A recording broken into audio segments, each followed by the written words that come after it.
Grand Rising Israel, Shalom. Blessings and greetings to everybody. Hope everybody's staying focused and out of the way to the best of their ability. Following and praising the Most High only, the only God that creates and destroys. Sending blessings out to Deshaun, Sister Beverly, Sister Shannon,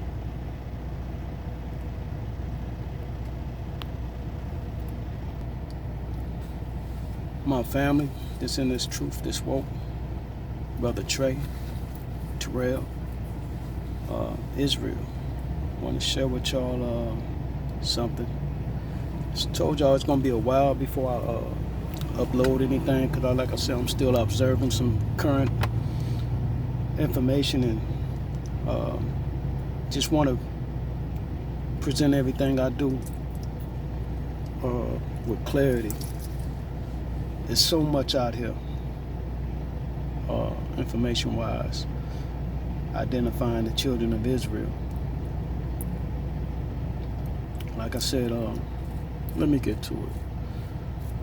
I've been going through a lot as far as emotionally, watching a lot of people that I love fall to this wave, and just got to stay vigilant, Israel. It ain't nothing I can do. I'm not a prophet. I'm not a preacher. I'm not a teacher. I'm simply sharing. And as I get it, I hope that many will too. All praise to the Most High. I felt like a Nazi. Border Patrol agents, they hunt human beings, and that's just the fact. This is Jen Budd, a former senior Border Patrol agent. For years, she was stationed in this mountainous region along the U.S.-Mexico border, capturing migrants who had just crossed. You don't see anybody for miles. It's very easy to be corrupt. Now, she's an immigrant rights activist and one of the agency's most vocal critics. She's speaking out against what she says is a toxic and violent culture within Border Patrol. It's so steeped in racism and white supremacy and rape culture and brutality. After witnessing how Border Patrol apprehends migrants firsthand, I wanted to learn more about the agency from someone who used to be on the inside. Because of my white face and my blonde hair and my blue eyes, and because of the uniform, I could tell them, shut up. I need to stand up and I need to be on the right side of history.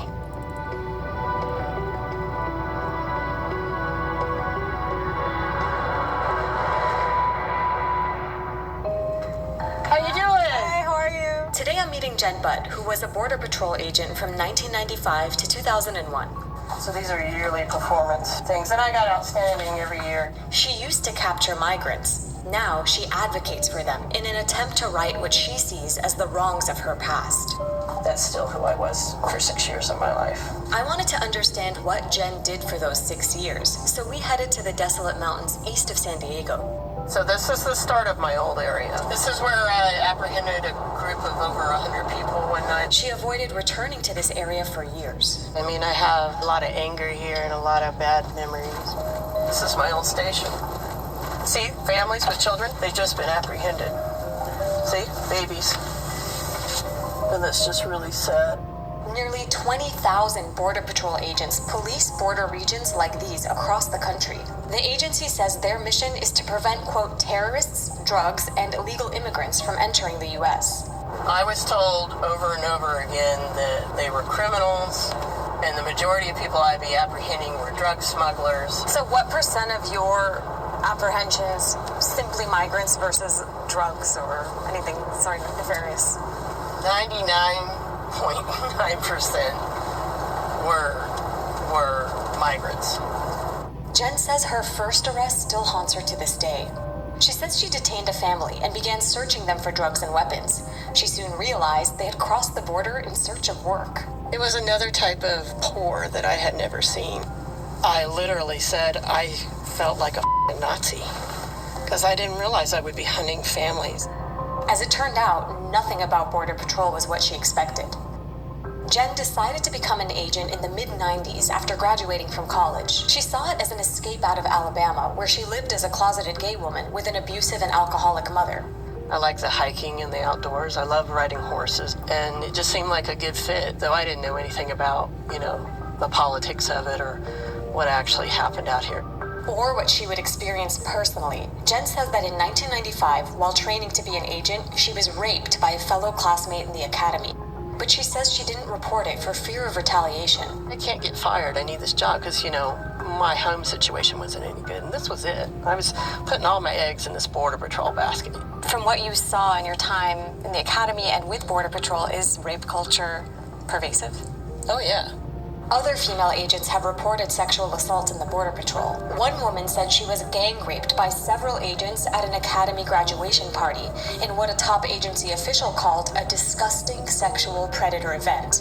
That same official also said there's a high rate of sexual misconduct allegations within the Border Patrol. Today, only 5% of Border Patrol agents are women, a number that hasn't increased in decades. Border Patrol is managed by Customs and Border Protection, or CBP. When we asked them about allegations of a pervasive rape culture within the agency, a spokesperson wrote the number of CBP employees arrested or charged for any form of unlawful activity, including sexual assault, is a fraction of the overall workforce. Jen says rape culture isn't the only problem plaguing the agency. Border Patrol has always been a racist institution. She's referring to the fact that the Border Patrol was established in 1924 at the height of anti-immigrant legislation in the U.S.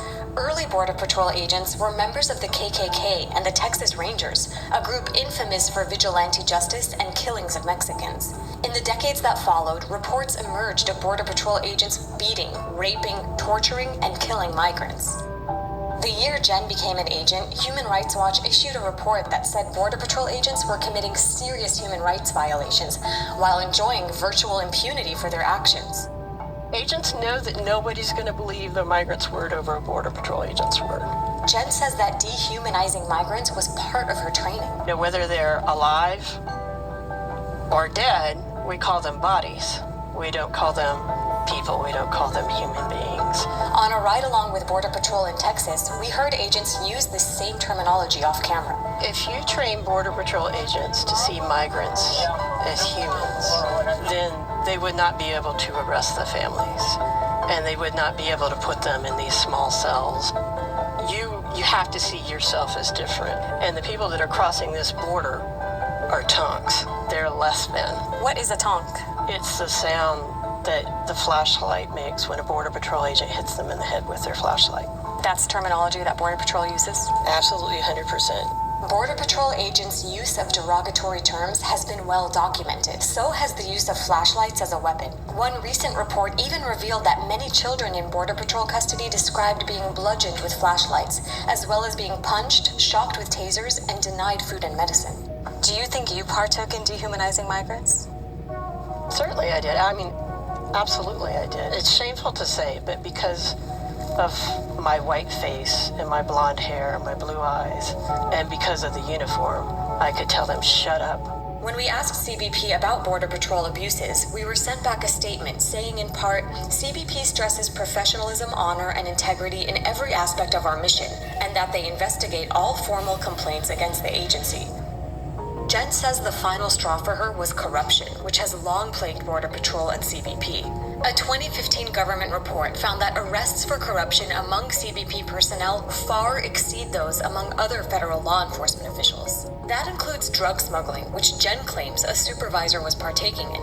But when she began to investigate him, that's when he put me down here on the border on a midnight shift. And at 3 a.m. in the morning, automatic weapon fire comes at me, and it's hitting right outside my truck. From the U.S. side or the Mexico side? From the Mexican side. She says she called for backup, but no one came. Then she says that supervisor rolled up in an unmarked vehicle. And he just looks at me and he says, have you learned your lesson yet? Because they're not going to miss next time. Who was shooting you on the other side? One of his drug dealers. One of the things the children of Israel are going through during these curses of Deuteronomy is trying to find a way to ease the pain and be accepted by this world, the heathens. So a lot of people, our people, will compromise themselves and try to be accepted, even going against their own. I'm gonna be driving through there today, that exact area. I think it's Hidego, McAllen, and I might be doing some filming, but just understand the children of Israel are compromised. They don't know who they are, but you must seek the Most High and stop fearing man, fear him, because the Most High is the one who created this situation as a punishment to the children of Israel. You must understand, part of our programming is the Most High said we would serve a foolish nation and a lesser God our forefathers never known. Abraham and Isaac and Jacob had a different God than those who are over you due to this punishment. They proudly speak on one God that they serve, and it's never been the one that was for you prior to this captivity. So pay attention to who they serve. They say it out their mouth repeatedly. That is not our God. Their God hasn't created or destroyed anything. The Most High God, the God of Abraham, Isaac, and Jacob, split the Red Sea, freed his people, us, the Israelites, our ancestors, who we descend from, freed them from Egypt. All through Deuteronomy, you can see the testimony of the children of Israel as we fit those attributes. And they fit theirs. Kingdoms of the Middle East.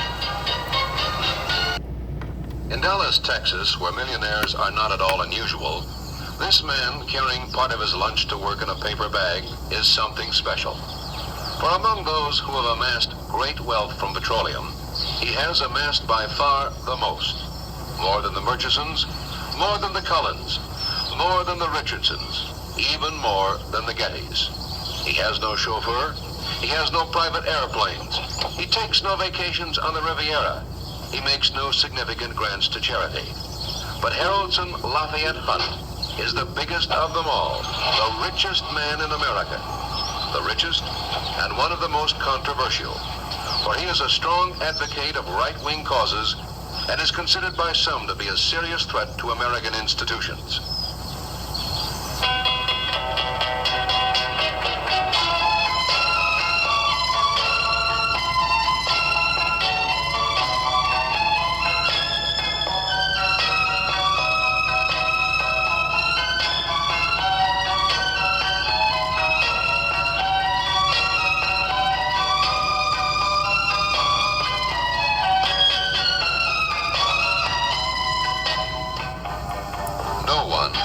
Except perhaps the Internal Revenue Service, knows how many millionaires there are in Texas. But there are enough to make the possession of large fortunes little cause for comment in this part of the country. It is oil that created those fortunes and built modern Texas cities like Dallas. Not everyone here is rich, to be sure. But the existence of the largest known petroleum reserves in the world under the soil of the Southwest, plus favorable tax laws for those who find the oil and bring it to market, has meant wealth for some unequaled anywhere except in the kingdoms of the Middle East. In offices that fill the top 13 floors of the First National Bank building in Dallas, H.L. Hunt presides over a staff of between 2,000 and 3,000 persons who help him run his oil empire. So vast are his holdings, with operations in many states as well as foreign countries, that no 6 men could possibly attend to every detail.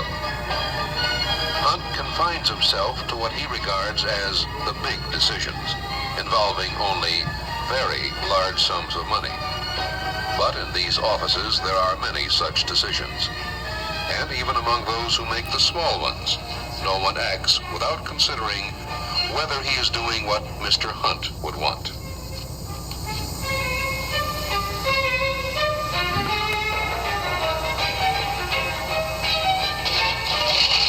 Although the organization was founded on petroleum and still is chiefly concerned with finding, tapping, transporting, refining, and selling petroleum products, it is now involved in a great many other types of enterprises.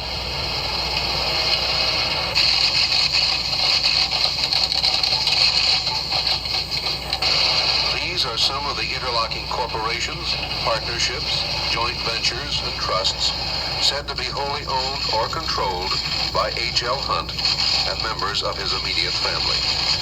These firms deal in such varied activities as food products, summer resorts, cattle, bowling alleys, apartment houses, pipelines, real estate, electronics, professional baseball and football, sheep, shopping centers, construction, patent medicines, and many more. But behind it all, and under it all, trickles, or rather gushes, oil. Many thousands of barrels of oil every day. Estimates of the value of this empire, all owned by this one man and his family, there are no stockholders, no board of directors to account to. Estimates range $2.5 to $3 billion. Figures difficult for ordinary mortals to comprehend. Estimates of the income from it must also be guessed at, since Mr. Hunt is not making any announcements. These estimates range up to $1 million a week. Roughly, that's $150,000 each day, about $6,000 every hour. If Mr. Hunt sleeps 8 hours, he is $50,000 richer by the time he gets up in the morning, about $6,000 every hour. If Mr. Hunt sleeps 8 hours, he is $50,000 richer by the time he gets up in the morning. Some of the money flows in from as far away as the small, oil-rich Red Sea kingdom of Kuwait. This cablegram that you received from Kuwait Yes, is from the new strong man in Kuwait, the acting prime minister, I see. Sheikh Jabir al-Ahmed al-Sabah. I intended to call you and talk to you about the cablegram. I'll read it to you now. It's H.L. Hunt, J-E-K-E-W, whatever that means, and Dallas. Most thankful for your profound condolences on the passing away of His Highness, the late Sheikh Abdullah al-Salam al-Sabah, Jabir al-Ahmed, how do you pronounce that? Sheikh Jabir al-Ahmed al-Sabah.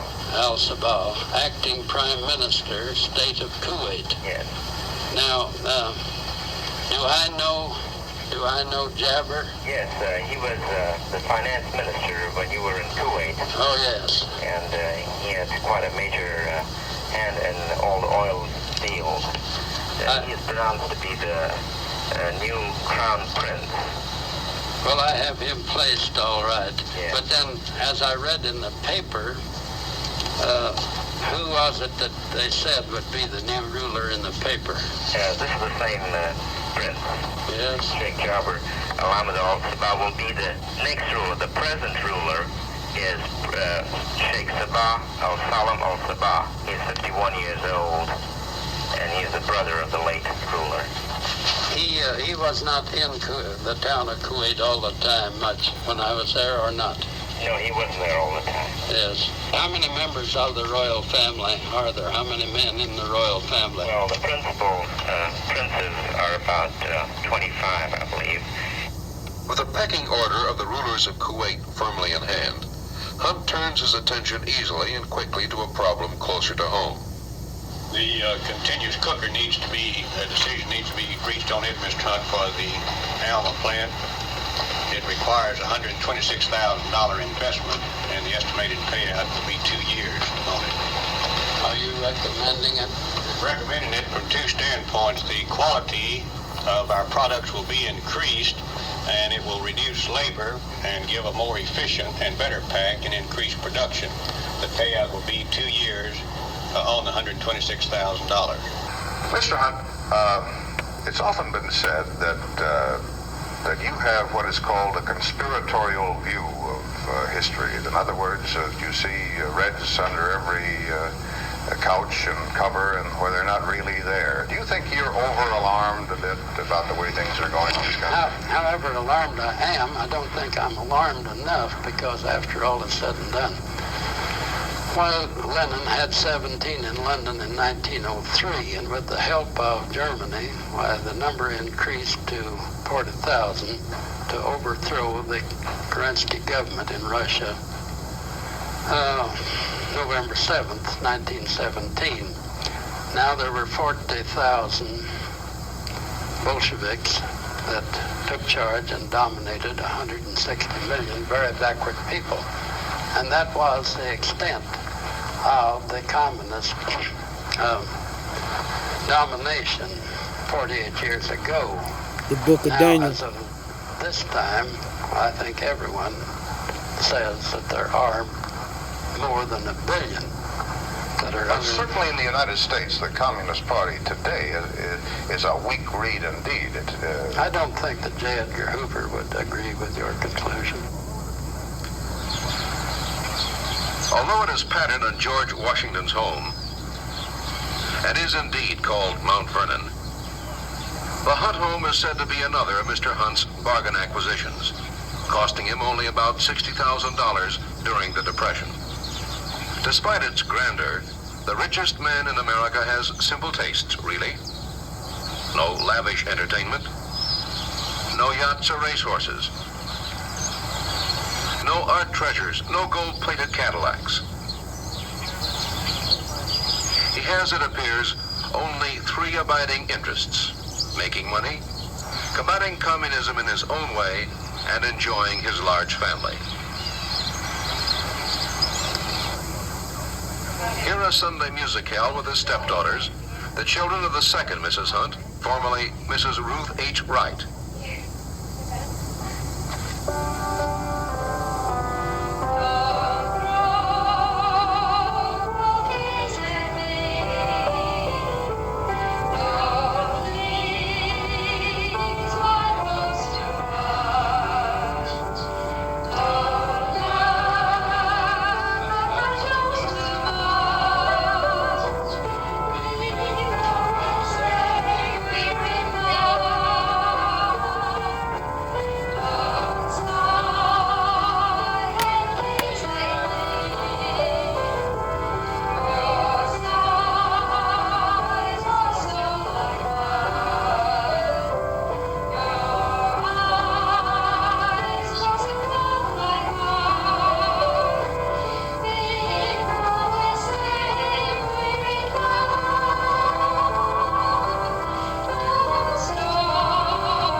Excuse me, y'all. I gotta move the needle up on this. This shit kind of depressing right here. All of the family are money makers. That includes the daughters. And for instance, my eldest daughter, Margaret, she and her husband have 7 falls up in Colorado Springs. They built the Garden of the Gods Club up there, which world travelers have told me is the finest establishment of its kind in the world. They have the Kissing Camel golf course overlooking the Garden of the Gods. And all 10 of them, I think, are money makers, although some of them are pretty young. But they're very much to be proud of. None of the 10 use tobacco, and as far as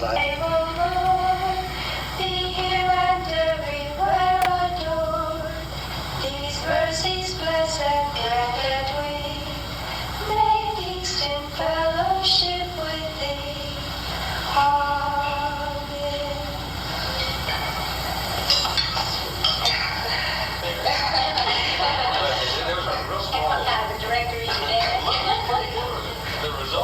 Meals at the Hunt home, although they are served by 3 maids, are not what you might expect in a multi-billion-dollar household.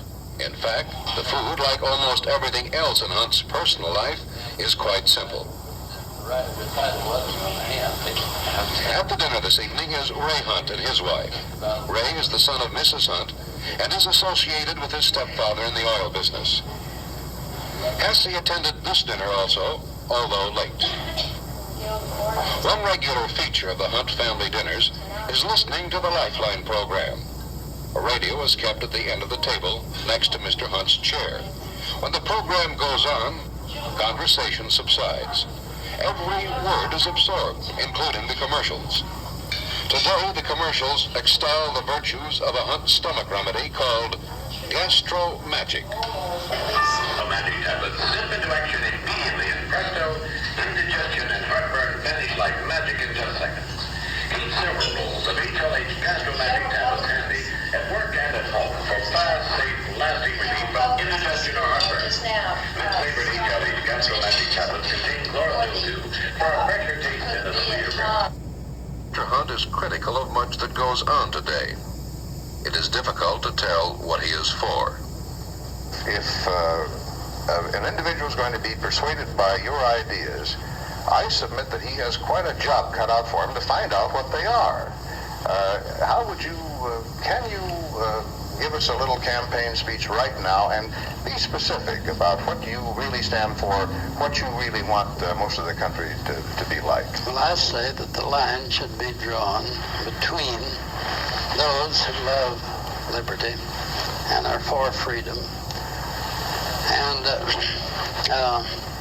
those who are in favor of communism. The line should be drawn somewhere in between them. You believe that such things as the postal system might very well be privately owned? I would think that anyone who understands our postal system in the United States would readily concede that a private organization and an organization for profit would handle the distribution of our mail much more efficiently than the government handles it. How about Medicare? Social Security? Well, I have been unfavorable to socialized medicine and very unfavorable to socialized medicine. Now, Social Security, well, certainly Senator Harry Flood Byrd, he really recited that it was a fraud and it was bankrupt, and it hasn't been conducted at all as it was planned. How do you feel about the civil rights legislation and the voting bill? Now, highly constructive Negroes that I know, such as the Reverend Jackson, the pastor of the biggest church in Chicago, and Fuller, who is a national leader, publisher of the Pittsburgh Courier. He was interviewed on U.S. News and World Report, I guess in August '63, and I think these are still his beliefs. He says that there are opportunities for his race faster than his people are qualifying themselves to occupy the positions. And he may be as good a judge as you or I. Now, I think that a better government would result from the rule of the majority than it would from the rule of a few select minorities that don't represent the majority. And that is what we have today, certainly admittedly by anyone and everyone, why we have minorities that are supplying the thinking and also dominating the United States government. And are you saying that the votes that President Johnson got were somehow minority? That he was put over by a minority with that tremendous victory? New questions since he's been elected, but what he has been dominated by the Negro contingent, and of course I shouldn't be interviewing you, and labor, and just 3 or 4 important minorities. The electorate elects the president. Indirectly, they elect the president, but they do not elect his presidential advisors. and we have the same school of presidential advisors as started by Elder Hiss, Harry Dexter White. Are you saying that right now quite sinister people are advising President Johnson in the White House? Well, you want to have me saying that certain people are sinister. And I am saying, and I've said it quite plainly, that we have the same school and have had the same school of presidential advisors since the early days of FDR's administration. You run a pretty large network of communications that carry forward your own political ideas, starting way back with such programs as Facts Forum and Answers for Americans, I believe was another. Why did you turn to radio and television with your great wealth to put across these ideas? What made you do that? Well, that was a means of communication. Now, public opinion is a powerful factor. Public opinion could save our nation if our nation is in danger.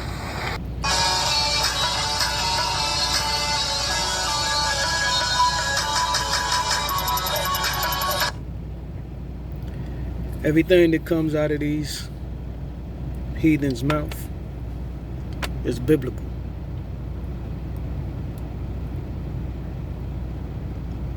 I'm gonna advise all. If curiosity got your ear and your mind open, start seeking the Most High. Look at them scriptures. Go into your original Old Testament. Come out of religion. And for one thing, religion gives you a new testimony, a new covenant, which the Most High never broke his original covenant, the original testament, the Old Testament. So if anything, like reading a book or watching a movie, start from the beginning. Start with the Old Testament and see if you need to be in that New Testament. These people haven't lied to you who they are. Like I said, there's many scriptures that detail exactly what you're hearing and what you're seeing. I'm going to share with y'all this brother, G-Dash. Thanks, Trey, Terrell, turning me on to this brother quite a while ago. Like you that have these things to say, you really need to check yourself and make sure you in pocket. Because that's what I did. I had to check myself and re-examine myself, and that's a part of growth. You know what I'm saying? Like people are gonna think you, and I know many of you say stuff like this where you can't talk to your parents or your siblings. You can't share the truth because they don't want to accept it, or I mean, it's crazy. You know, so if you gotta reevaluate yourself, and that's what it's about. It's about you as the individual. You as the individual, G-checking yourself, rechecking yourself, and, you know, sometimes, like, listen, I get it. We all make mistakes. We all fall short. The Most High says the righteous will fall 7 times. Okay, it's what you doing afterward. Are you getting back up? Are you picking yourself back up? Okay. Are you restudying? Are you fact checking? Are you going to the extent? Like, that's what this life is about, family. Shalom, family. Shalom. Hit that like button. Hit that like button. That's what it's about, man. It's about G-checking. You see what I'm saying? That's what I'm saying, family. That is the beginning of the deception right there. Exodus 4 and Exodus was that 4:22 and Hosea 11. If people can't see that and see that there's something seriously wrong, they're gonna be blind. They're gonna be blind. It's like you cannot let that slide. You cannot let this slide. This whole Israel being the son of the Most High, and now Jesus is saying that's him. Even the freaking books, the apps in the books, they're telling you, they're saying Hosea 11, Shalom family, Shalom. They saying Hosea 11 and 1 was about Jesus. The books are saying that. And it doesn't even say JC. It says Israel. But the apps in the books that have, in these books, these tampered with books that have these footnotes or whatever, it's telling you that this is a precept for JC. Hosea 11 is the precept for JC. That is absolutely wrong. So if you, as a person just with common sense would tell you like that's not right. That is not right. Okay. 39 likes. What's going on? We about to cook tonight. We about to cook tonight. We about to get it. Y'all know I like to have fun with this too, man. Y'all already know. So we're gonna have some fun. Now we've been believing that this JC character is coming. So let's dig in. Let's begin. Matthew chapter 24 verse 3. And as he sat upon the Mount of Olives, the disciples came unto him privately, saying, Tell us, when shall these things be? And what shall be the sign of your coming and of the end of the world? So the disciples are now asking him, what shall be the sign of his coming and the end of the world? They didn't ask anything about the Most High God. They didn't say nothing about the Most High. Okay? They're asking about this man. When is his coming? When is he coming back? So you know right here, these are not no Hebrews. These are not Torah keepers.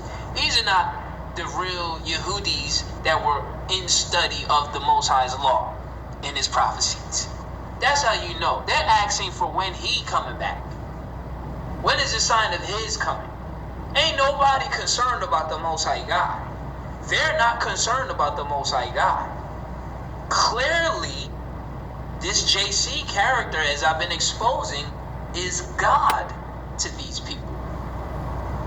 He's God to these people. Because look what they're asking. Nothing about the Most High God. But let's continue. Jump down to verse 4. And JC answered and said unto them, Take heed that no man deceive you. Whoa. Whoa. So JC saying, in his response to their question, his first thing that comes out of his mouth is basically, take heed that no man deceive you. That's crazy. That's real.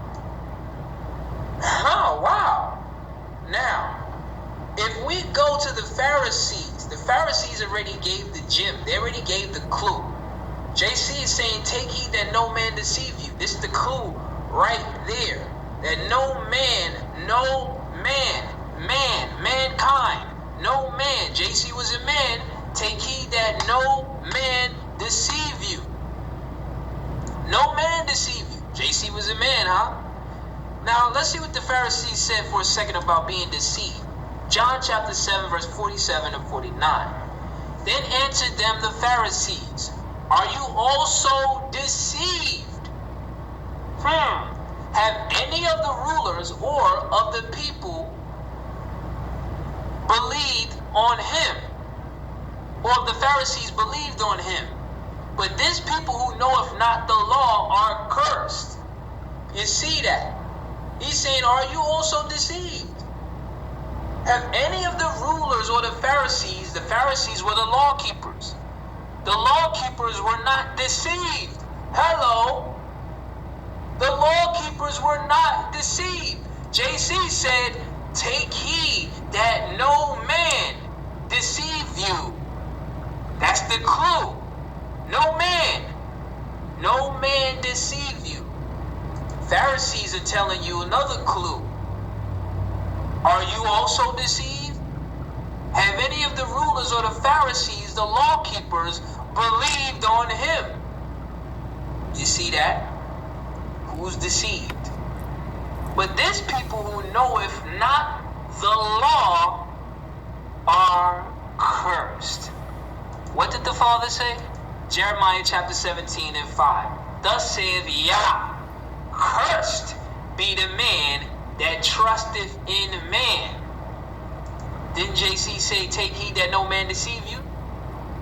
They came to JC. They asking when is the sign of his coming. So yeah, go on and speak in the name of other gods and worship them and give them credit. Okay, yeah, go ahead. It's gonna be off with your head, exactly, family. Hit that like button if you're in the building. It's gonna be off with your head. Okay, off with your head. Let's go back to the law again. Exodus 23, verse 13. And in all things that I have said unto you, be circumspect, and make no mention of the name of other gods. This is why I have to edit myself and I say JC or you're shower shy. JC or you're shower shy. Okay, so you see that. Neither let it be heard out of your mouth. So do we think the Father is really playing around with this? This is his law. Oh, but we law keepers. We law keepers, we love the Most High. Right? People quick to tell me, oh, you don't believe in JC? You doomed. You doomed. You don't fear the Father. You don't believe what the Father is saying. You don't trust in the Father's word. Oh, okay. Okay. Don't come in the name of other gods. That's what JC said, what? Many shall come in my name and shall deceive many. Many shall come in my name saying, I am Christ, and shall deceive many. Many people coming in his character's name and deceiving many. Many, many, many, many. Many men wish death upon me. Yeah, many. You see that? So it makes sense. What the Father is saying, you speaking in the name of other gods, you're going to be put to death. Okay? It's clear with the Father. It's clear. But if it's not clear, that's the law. That's the law. Many people coming in JC's name. We see what the law is saying. It's time to stop playing. Now let's see what King David said. Let's see what King David said. Because King David got some fire precepts. Psalms 148 verse 13. Let them praise the name of the Most High. For his name alone is excellent. What? His name alone is excellent. His glory is above the earth and heaven.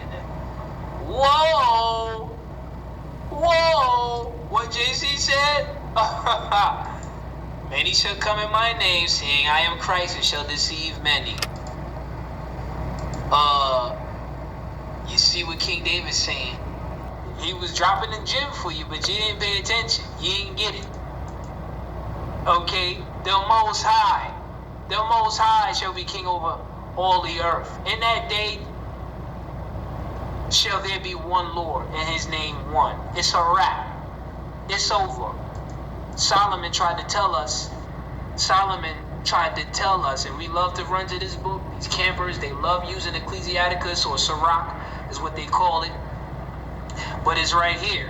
There is one wise and greatly to be feared, the Most High sitting on his throne. There's no JC, no Yeshua Shai, or anybody else. Nobody else. Nobody else. Okay? Nobody else. But we're going to continue to murder this son of man. What King David said, Psalms 73:25. This is fire. Whom have I in the heaven but you. Who have I in heaven but you? Talking to the Most High God. Ain't nobody else. Ain't no JC. You're Yeshua Shai. Whom have I in heaven but you? JC is not up there.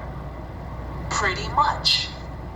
And there is none upon earth that I desire besides you. Killer. Killer. Killer. Killer. Cooking up your false gods. But yet we believe in JC's there. This is Who have I in heaven but you? Talking to the Most High God. Ain't nobody else. Ain't no JC. You're Yeshua Shai. Whom have I in heaven but you? JC is not up there. Pretty much. And there is none upon earth that I desire besides you. Killer. Killer. Killer. Killer. Cooking up your false gods. But yet we believe in JC's there. Whom have I in heaven but you? So that means who are you praying to? Who are you believing in then? You're calling on JC, Yeshua Shai. King David said, whom have I but you?